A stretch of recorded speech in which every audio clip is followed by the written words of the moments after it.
dasi, Yamet kudasi, Bang Yamet parake dasi. Araraki mochi, Bang Ara parake peci. Barau tanah, barau tanah, barau tanah, barau tanah, barau tanah, mencium barau tanah, mencium barau tanah. Assalamualaikum warahmatullahi wabarakatuh. Selamat datang di pelajaran kimia organik. Selamat berjumpa kembali dengan saya Rusman. Pada pertemuan hari ini saya ingin menyampaikan materi tentang chemical properties of alkane, tentang sifat kimia dari senyawa alkana. Berbicara tentang alkana, kita sudah mengetahui bahwa nama lain dari alkana itu adalah parafin. Nah, parafin ini berasal dari bahasa Latin yang berasal dari kata parum yang artinya too little dan affinis yang artinya affinity.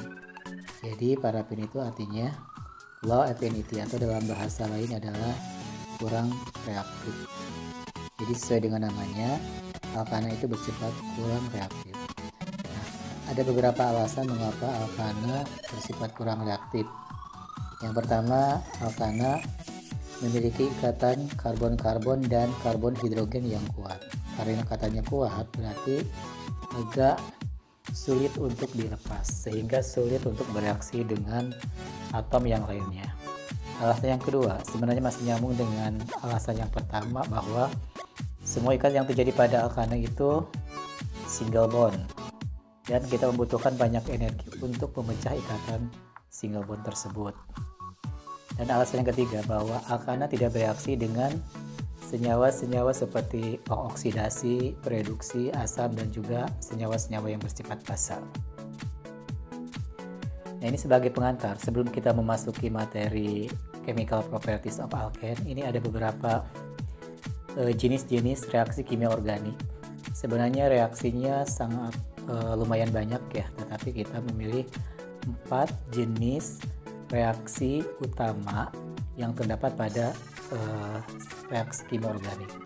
Yang pertama ada reaksi substitusi, kedua reaksi adisi, ketiga reaksi eliminasi, dan yang keempat reaksi penataan ulang. Reaksi substitusi ini merupakan reaksi kimia di mana suatu atom atau suatu molekul diganti oleh atom atau molekul yang lainnya.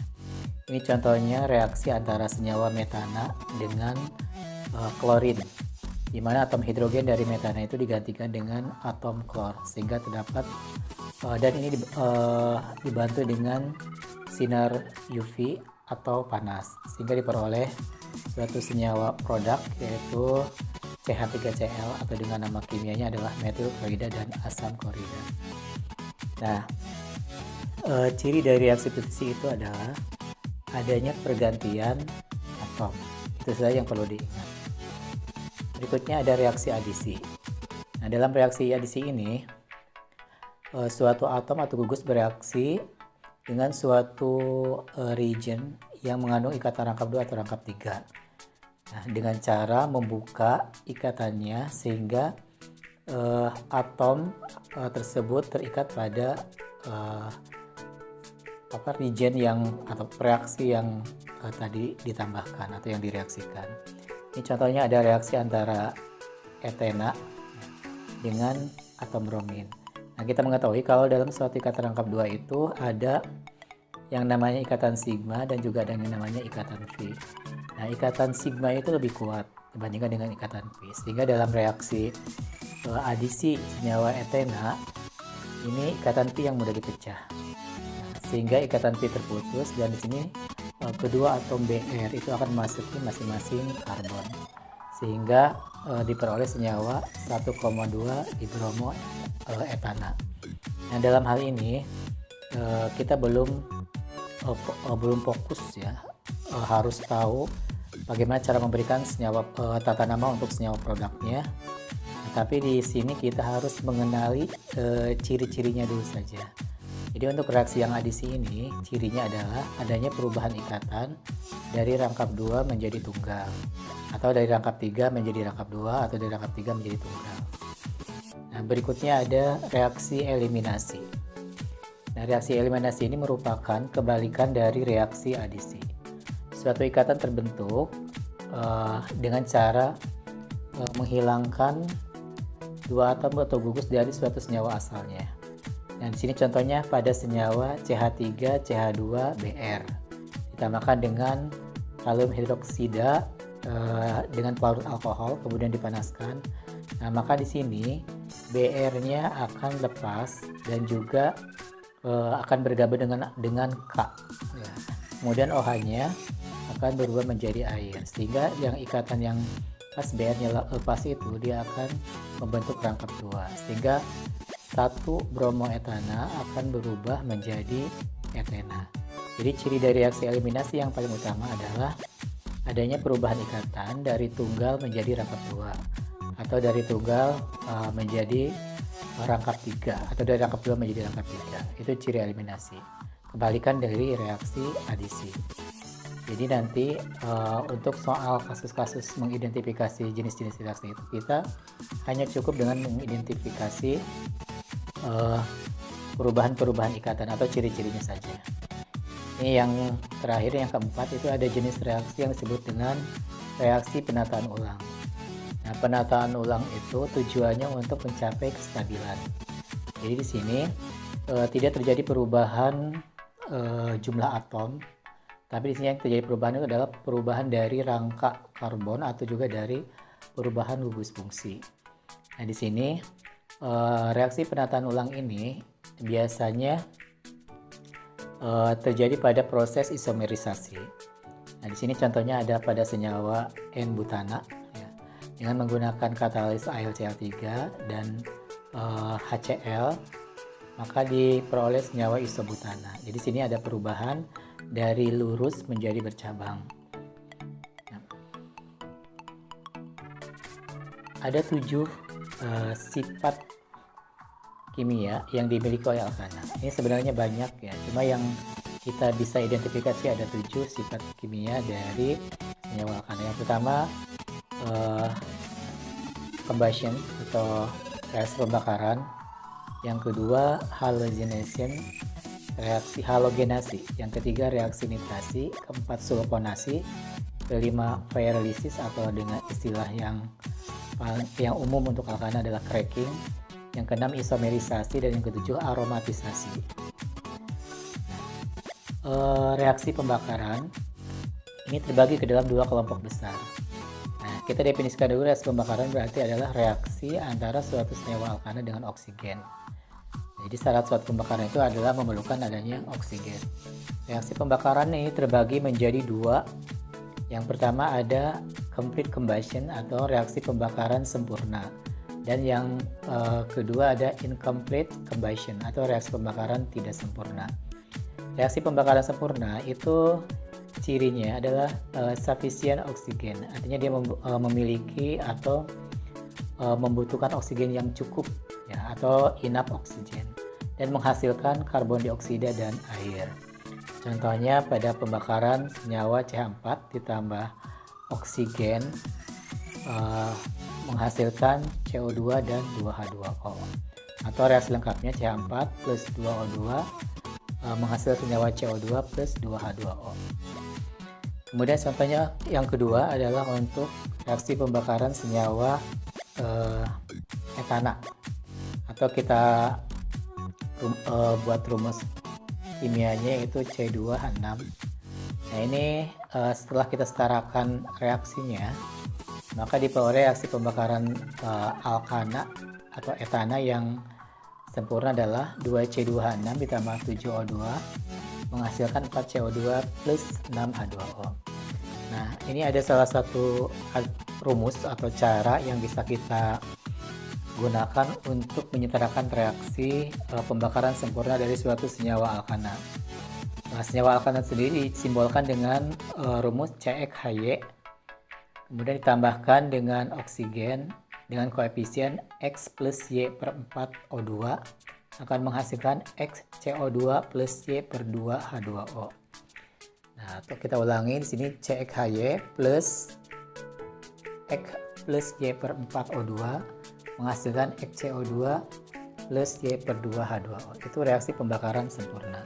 Untuk reaksi pembakaran tidak sempurna ini kebalikan dari kondisi reaksi pembakaran sempurna, di mana di sini oksigennya tidak mencukupi dan di sini akan dihasilkan suatu produk yang ada yang berbahaya dan juga ada yang bisa dilihat oleh mata. Nah, di sini produk yang pertama itu bisa karbon monoksida plus air atau plus H2O, dan yang kedua karbon plus H2O. Nah, karbon bisa dilihat oleh mata karena warnanya hitam atau bentuknya adalah bentuk telaga. Nah, jadi reaksi pembakaran tidak sempurna itu menghasilkan senyawa yang salah satunya sangat berbahaya, yaitu karbon monoksida. Nah, karbon monoksida ini merupakan racun untuk pernapasan. Nah, di sini contoh reaksi pembakaran tidak sempurna adalah 2C2H6 ini untuk senyawa etana ya, ditambah 5O2 menghasilkan 4CO plus 6H2O, atau 2C2H6 ditambah 3O2 akan menghasilkan 2C plus 3H2O. Dari reaksi yang pertama dan yang kedua itu akan dihasilkan produk samping, yaitu karbon monoksida dan karbon. Yang kedua, reaksi substitusi atau kita sebut tadi reaksi penggantian. Nah, karena di sini kita berbicara tentang alkana. Alkana mengalami reaksi substitusi dengan suatu senyawa halogen atau kita sebut dengan halogenasi. Nah, reaksi halogenasi ini melibatkan penggantian hidrogen dengan atom halogen. Reaksi umumnya bisa kita lihat di sini adalah RH. RH itu simbol alkana. Ditambah X2. X2 itu simbol halogen. Kemudian dengan bantuan sinar UV dan atau panas dihasilkan suatu senyawa RX atau alkil halida plus HX atau hidrogen halida. Nah, karena atom halogen ini jenisnya cukup banyak ya, di sini bisa kita buatkan reaksi secara umumnya, yaitu RH ditambah F2 menghasilkan Rf plus Hf. Ini kalau direaksikan dengan fluorin. Nama reaksinya adalah fluorinasi. Nah, kemudian reaksi yang kedua RH ditambah Cl2 menghasilkan RCl tambah HCl. Artinya reaksi alkana dengan klorin. Maka nama reaksinya adalah klorinasi. Kemudian RH ditambah Br2 menghasilkan RBr plus HBr. Direaksikan dengan bromin, maka nama reaksinya brominasi. Dan di sini ada RH ditambah I2 menghasilkan Ri plus Hi. Nama reaksinya iodinasi karena di sini reaksikan dengan atom iodin. Nah, di sini untuk yang lain-lainnya, misalnya untuk yang atom yang masih golongan halogen tapi yang sifatnya reaktif, tidak bisa radioaktif, maksudnya tidak bisa digunakan di dalam reaksi substitusi ini. Kita bahas satu persatu. Yang pertama, reaksi klorinasi. Reaksi klorinasi itu adalah reaksi alkana dengan atom klorin. Nah, reaksinya itu bersifat eksplosif ya. Bisa menimbulkan ledakan karena kita tahu bahwa sifat dari gas klorin ini sangat reaktif. Nah, karena gas klorin sangat reaktif, berarti produk yang kita harapkan dari reaksi klorinasi itu adalah Rf plus Hf itu tidak akan terbentuk. Maka di sini salah satu caranya adalah gas klorinnya itu diencerkan dengan suatu gas yang inert. Yang inert itu artinya tidak bereaksi seperti nitrogen, sehingga reaksinya bisa berjalan lancar, artinya tidak bersifat eksplosif. Jadi reaksinya bisa terbentuk yaitu CH4 ditambah fluorin yang encer, tadi yang sudah diencerkan dengan nitrogen akan menghasilkan CH3F plus HF. Berikutnya reaksi klorinasi. Kita akan berbicara panjang lebar terkait dengan reaksi klorinasi. Nah, RH ditambah Cl2 dengan bantuan UV atau panas akan menghasilkan RCl plus HCl. RH adalah simbol untuk alkana, Cl2 untuk klorin, RCl untuk organoklorin atau alkil halida atau haloalkana, dan HCl itu hidrogen halida. Nah, mekanisme dari reaksi klorinasi ini adalah free radikal. Kita sering mendengar istilah free radikal. Nah, free radikal itu bisa diartikan sebagai suatu atom atau gugus yang memiliki elektron yang tidak berpasangan, atau yang hanya memiliki satu elektron yang tidak berpasangan. Jadi elektronnya hanya satu. Nanti kita lihat seperti apa simbolnya. Nah, di sini ada 3 tahap di dalam reaksi klorinasi atau reaksi yang menggunakan mekanisme free radikal. Yang pertama ada inisiasi, yang kedua propagasi, yang ketiga terminasi. Initiation step atau reaksi inisiasi itu kita sebut sebagai reaksi permulaan, di mana di sini atom Cl atau gas klorin, di mana satu ikatan ini kan terdiri dari 2 elektron, itu akan terputus karena adanya sinar UV dan juga karena adanya panas. Nah, karena di sini Cl dengan Cl itu atomnya sama, maka pemutusan ikatannya itu kita sebut sebagai homolitik ya. Nah, karena adanya panas, maka atom klorin ini bisa membentuk free radikal. Dan di sini disimbolkan dengan huruf Cl titik ya, plus Cl titik. Nah, di sini Cl titik dan Cl titik ini kita sebut sebagai radikal bebas dari klorin. Ini adalah tahap inisiasinya. Kemudian berikutnya tahap propagasi. Kita sebut dengan tahap perpanjangan. Nah, kita coba tahap propagasi ini dicontohkan untuk senyawa metana. Nah, metana ini memiliki 1 karbon dan 4 H. Nah, atau di sini ikatan antara CH itu bisa dilambangkan dengan titik 2 karena di sini satu ikatan ini terdiri dari 2 elektron. Nah, tahap pertama kita kasih nomor 1 di sini adalah reaksi antara radikal dari klor dengan metana, di mana klorin radikal ini akan mengambil hidrogen dari metana, kemudian 1 elektron juga nanti akan membentuk radikal untuk metana, sehingga terbentuk produk yaitu CH3 radikal plus HCl. Nah, ini kita sebut sebagai reaksi propagasi. Nah, CH3 radikal ini nanti akan bereaksi dengan Cl radikal ini. Kalau radikal dengan radikal bertemu, maka di sini akan dihasilkan suatu senyawa yang netral, sehingga diperoleh senyawa CH3Cl. Nah, CH3Cl ini atau reaksi pembentukan CH3Cl ini kita sebut sebagai reaksi terminasi. Terminasi itu artinya reaksi akhir gitu ya. Nah, kemudian tahap yang kedua ya. Jadi sini tadi kan dihasilkan produk CH3Cl. Nah, karena 1 hidrogen yang digantikan, ini berarti nama reaksinya adalah monosubstitusi. Jadi hanya 1 yang digantikan. Nah, karena CH4 ini memiliki 4 hidrogen, berarti di sini ada kemungkinan 4 tahap reaksi: inisiasi, propagasi, dan terminasi. Nah, tadi untuk tahap yang pertama dihasilkan senyawa CH3Cl. Karena pada senyawa CH3Cl ini masih mengandung 3 atom hidrogen, maka reaksinya masih bisa berlanjut. Jadi CH3Cl nanti akan bereaksikan dengan Cl radikal, akan membentuk CH2Cl radikal plus HCl. Nah, CH2Cl radikal plus Cl radikal ini nanti akan bereaksi membentuk CH2Cl2. Nah, ini kita sebut reaksi terminasi. Tahap yang ketiga, karena CH2Cl2 ini masih mengandung 2 atom hidrogen, maka masih memungkinkan untuk reaksi selanjutnya dengan atom free radikal klorin. Ya, CH2Cl2 direaksikan dengan radikal klorin akan menghasilkan HCl2 radikal plus HCl. Kita sebut reaksinya propagasi.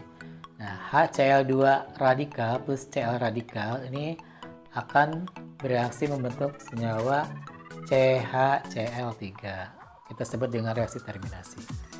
Dan karena pada senyawa CHCl3 masih mengandung satu atom hidrogen, maka reaksinya masih berlanjut. Nah, kita mengetahui bahwa kalau senyawa yang dihasilkan CHCl3 berarti sini ada 3 atom hidrogen yang digantikan, maka reaksinya kita sebut sebagai reaksi trisubstitusi. Nah, reaksi terakhir adalah reaksi tahap keempat. Karena di sini CHCl3 masih mengandung hidrogen, maka CHCl3 masih bisa bereaksi dengan klorin radikal, membentuk CCl3 radikal plus HCl. Kita sebut reaksinya namanya propagasi. Kemudian CCl3 radikal akan bereaksi dengan klorin radikal, membentuk senyawa CCl4. Kita sebut dengan reaksi terminasi. CCl4 ini dihasilkan dari hasil pergantian 4 atom hidrogen pada senyawa metana dengan atom klor, sehingga nama reaksinya bisa kita sebut sebagai reaksi tetrasubstitusi. Nah, ini kita bisa meringkas reaksi klorinasi tadi ya, bahwa CH4 ditambah Cl2 akan menghasilkan CH3Cl. Nah, karena ada satu hidrogen yang digantikan oleh satu atom Cl, maka nama reaksinya adalah monoklorinasi.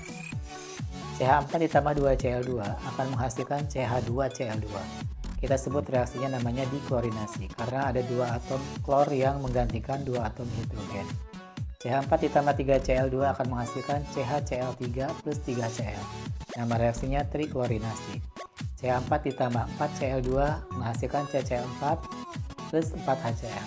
Nama reaksinya tetraklorinasi.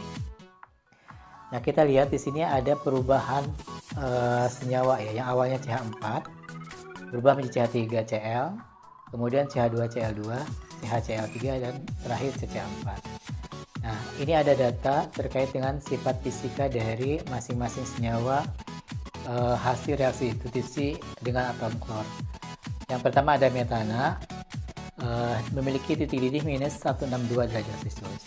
Kemudian ada CH3Cl atau kita sebut metil klorida, titik didihnya minus 24 derajat Celcius.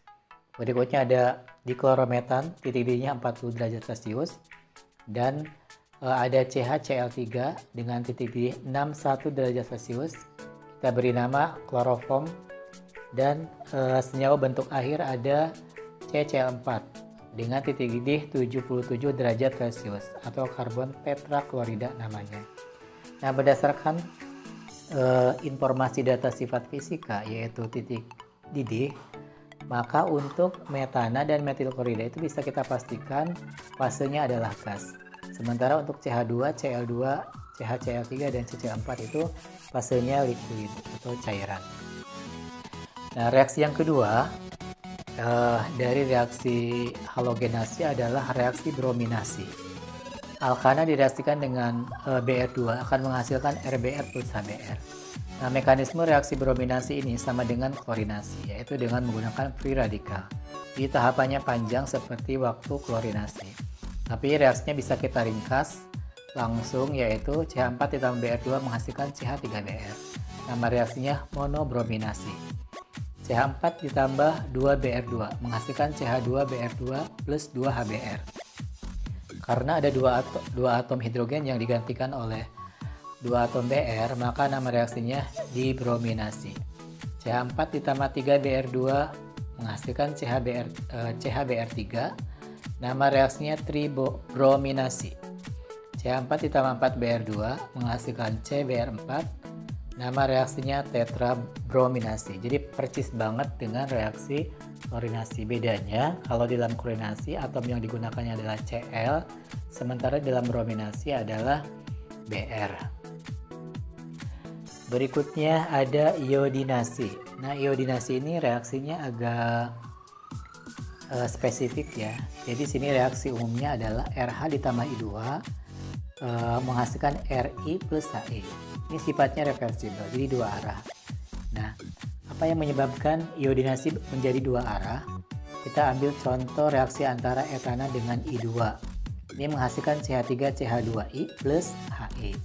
Nah, yang membuat reaksi iodinasi ini menjadi dua arah itu adalah adanya byproduct, yaitu senyawa hidrogen iodide atau hidrogen iodida ya, yang merupakan suatu agen pereduksi yang kuat. Jadi HI ini dia bisa mereduksi kembali CH3CH2I yang terbentuk menjadi senyawa asalnya, yaitu menjadi senyawa CH3CH3. Nah, kalau ini reaksi ini dibiarkan terus berlangsung, maka produk yang kita harapkan yaitu CH3CH2I itu tidak akan terbentuk. Nah, salah satu caranya yaitu HI sebagai agen pereduksi itu harus kita rusak atau kita ganggu dengan suatu pengoksidasi yang kuat. Bisa menggunakan HiO3 atau juga menggunakan HNO3. Ini contoh reaksi untuk HiO3 adalah 5HI, ya, jadi HI-nya dirusak dengan HiO3 akan menghasilkan 3I2 plus 3H2O. Nah, I2 dan H2O ini tidak akan bisa mereduksi CH3CH2I yang terbentuk. Nah, di sini langsung kita membahas tentang nomenklatur alkyl halide. Mungkin ada yang bertanya, kenapa ini tiba-tiba ada materi tentang tata nama senyawa alkyl halide? Nah, ini alasannya adalah karena semua produk dari reaksi halogenasi adalah suatu senyawa alkyl halida. Jadi kalau kita bisa mereaksikan tapi kita tidak tahu nama produknya apa, itu menjadi sesuatu yang kurang sempurna atau kurang afdal. Sama halnya seperti orang tua yang punya anak tapi tidak memberikan nama anaknya. Ini maksudnya tidak ngasih nama sama anaknya, dan ini akan kelihatan aneh dan akan sulit untuk mengingatnya.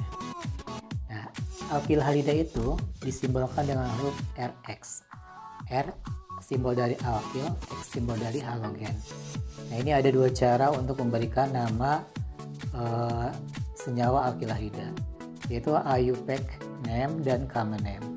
Kita bahas dulu untuk senyawa yang IUPAC. Nama IUPAC dari alkyl halida itu adalah haloalkana.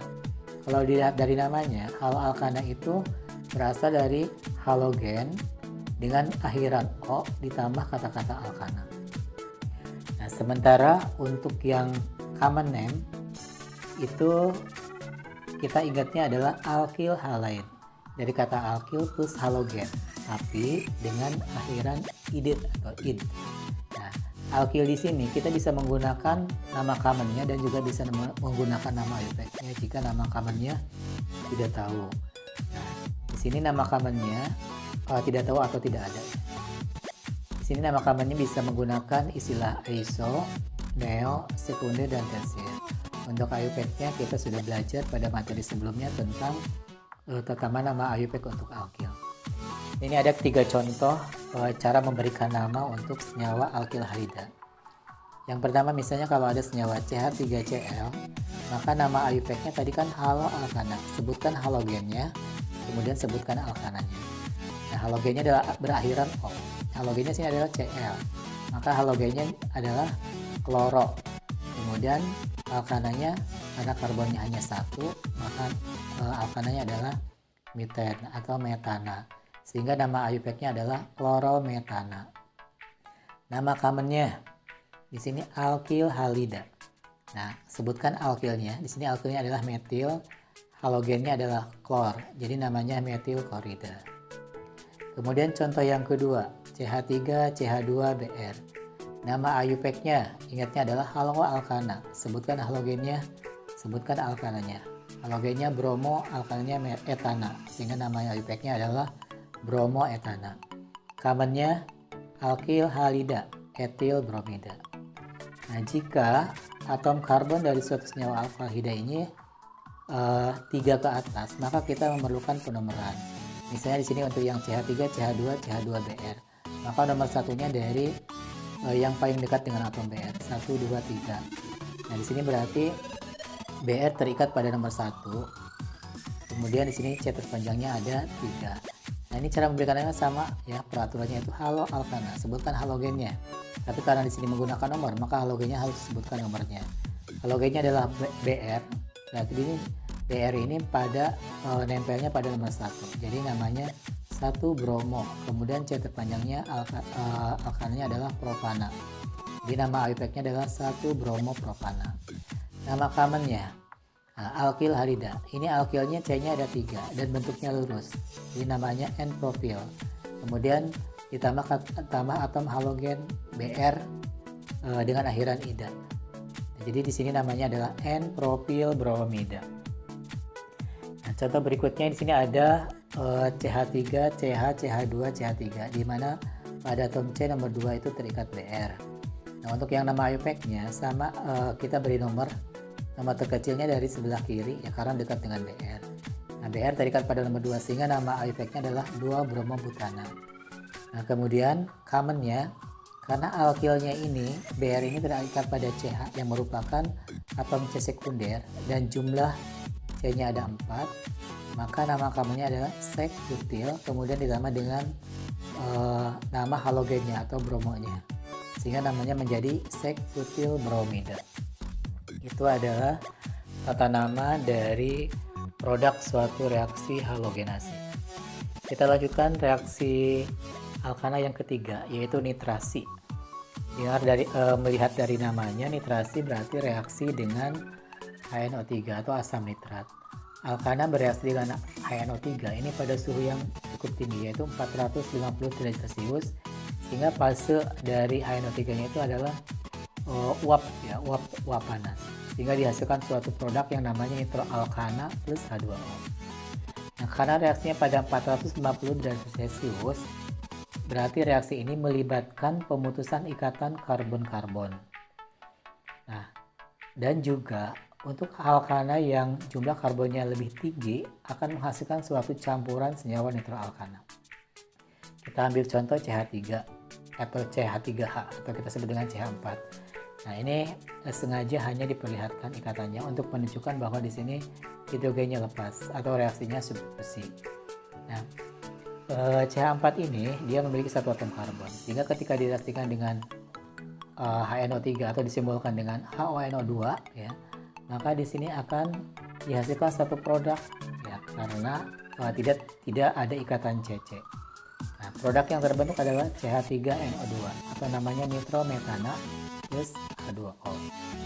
Nah, kalau alkananya suatu senyawa etana direaksikan dengan asam nitrat, nah karena senyawa etana ini ada ikatan CC, artinya karbonnya lebih dari 2, maka produknya yang pertama bisa CH3 CH2NO2, berarti satu atom hidrogen dilepaskan, dan juga ketika ikatan CC-nya diputus sehingga akan menghasilkan dua fraksi yang masing-masing terdiri dari satu atom.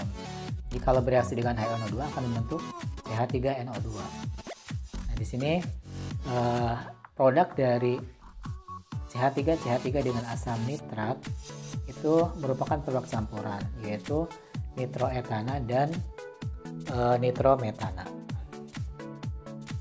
Reaksi yang keempat ada sulfonasi. Kalau dilihat dari namanya berarti reaksi dengan asam sulfat. Nah, ini alkana yang diperlukan sebagai suatu reagennya itu dia memiliki jumlah atom yang lebih besar sama dengan 6. Nah, untuk yang atom-atom yang jumlah karbonnya di bawah 6 itu dari hasil pengamatan dan eksperimen itu tidak teramati terjadinya proses sulfonasi.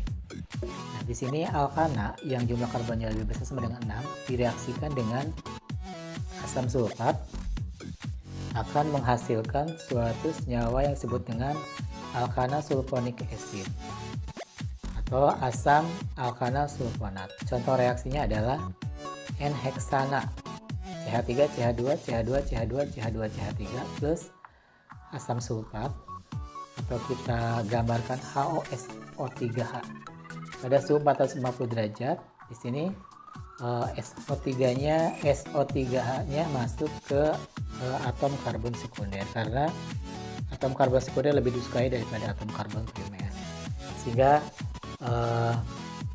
diperoleh suatu alkana yang tersubstitusi dengan asam sulfat.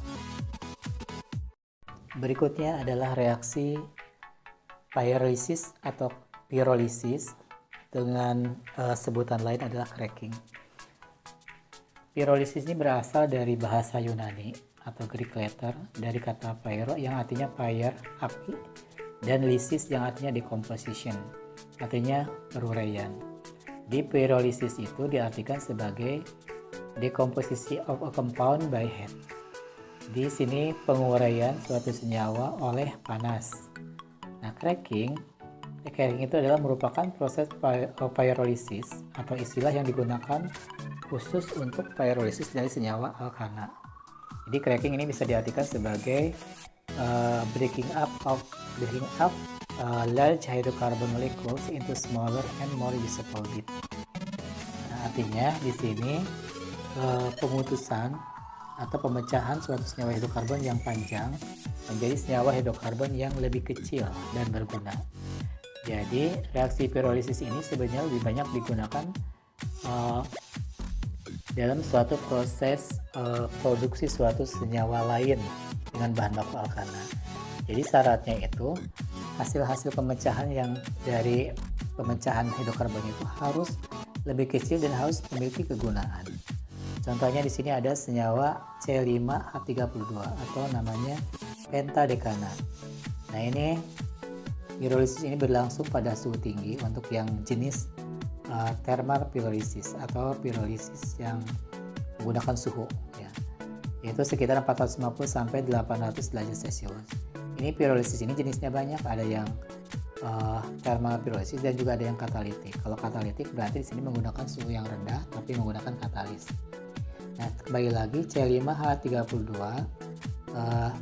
ketika dipanaskan pada suhu antara 450 sampai 800 derajat Celcius ini menghasilkan suatu fraksi yang sangat berguna tiga-tiganya. Jadi cracking ini biasanya disesuaikan dengan tujuan kita untuk memecahkan alkana itu, kita ingin mendapatkan produk apa. Nah, di sini akan dihasilkan 2 C2H4, C3H6, C8H18. C2H4 kita sebut sebagai suatu senyawa etena atau nama dagangnya etilena. C3H6 propena, C8H18 itu oktana. Nah, polietena ini adalah salah satu bentuk plastik, jenis plastik yang merupakan hasil dari polimerisasi senyawa etena atau etilena. Jadi etena ini bermanfaat sekali dalam pembuatan polimer PE, polietilena. Nah, kemudian di sini propena atau propilena ini merupakan monomer bahan baku untuk membuat isomer plastik yaitu polipropilena, disimbolkan dengan PP. Nah, ini dua-duanya bentuknya plastik, cuma biasanya lebih bagusan polipropilena dibandingkan dengan polietilena. Polipropilena itu biasanya lebih jernih. Dan ada satu fraksi lagi yaitu oktana. Biasanya oktana itu digunakan dalam pembuatan bensin atau senyawa bensin yang kita inginkan. Nah, reaksi yang keenam ada isomerisasi. Isomerisasi ini kalau kita amatin adalah perubahan dari suatu senyawa alkana yang bentuknya lurus menjadi bercabang. Nah, contohnya adalah senyawa N-butana menggunakan katalis asam lewis AlCl3 pada suhu 25 derajat Celcius dan menggunakan asam HCl. Ini akan berubah menjadi senyawa isobutana. Jadi isomerisasi ini mirip juga seperti reaksi penataan ulang. Reaksi yang terakhir adalah reaksi yang ketujuh yaitu aromatisasi. Nanti pembentukan suatu senyawa aromatik. Nah, ini syarat dari reaksi aromatisasi yaitu biasanya terjadi untuk alkana yang jumlah karbonnya 6 sampai 10 menggunakan katalis Cr2O3 plus Al2O dan suhu yang digunakan 600 derajat Celcius. Katalis selain Cr2O3 plus Al2O3 juga bisa menggunakan platinum.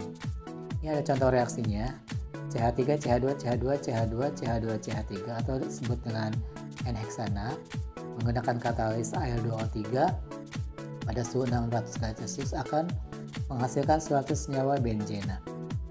Nah, lain halnya dengan CH3, CH2, CH2, CH2, CH2, CH2, CH3 atau kita sebut dengan N-heptana. Nah, menggunakan katalis PT platinum